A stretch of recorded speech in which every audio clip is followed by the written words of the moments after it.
Nous allons ici convertir des grandeurs simples, des grandeurs que nous utilisons tous les jours comme des longueurs, comme des masses ou comme des capacités.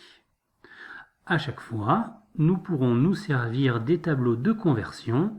Attention, il faudra utiliser le tableau de longueur si nous voulons convertir des longueurs, le tableau de masse si nous voulons convertir des masses, etc., etc.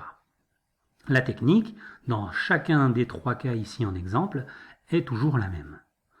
Premier exemple, donc 12 mètres que nous devons convertir en décimètres.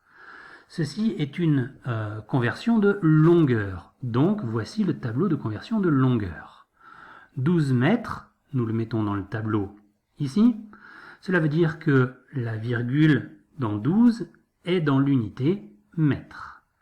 Puis nous devons maintenant convertir et passer en décimètres.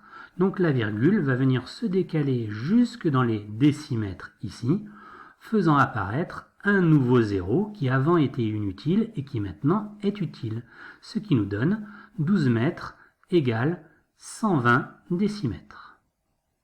Deuxième conversion. Attention, conversion de masse. Donc ici, notre unité principale ne sera pas le mètre comme au-dessus, mais sera ici le gramme, avec tous ses dérivés, plus petits à droite et plus grands à gauche. Plaçons 13,45 décigrammes dedans. C'est donc la virgule qui commande, la virgule doit être dans la bonne unité, donc la virgule va se placer ici dans les décigrammes. Mon nombre est donc maintenant bien placé. Je dois le convertir en décagrammes, donc la virgule va venir se décaler ici dans les décagrammes. Et j'ai donc ma nouvelle unité en décagrammes et mon nouveau nombre. 13,45 décigrammes égale 0,1345 décagrammes. Pour terminer, une conversion de capacité, les litres, avec non plus en unité principale le mètre ou le gramme, mais ici maintenant le litre. Remarquez que ces trois tableaux se ressemblent étrangement.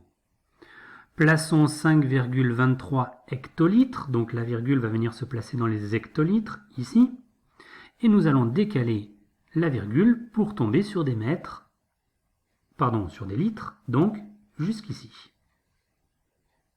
Et nous obtiendrons 5,23 hectolitres égale 523 litres. Voilà, à vous de jouer.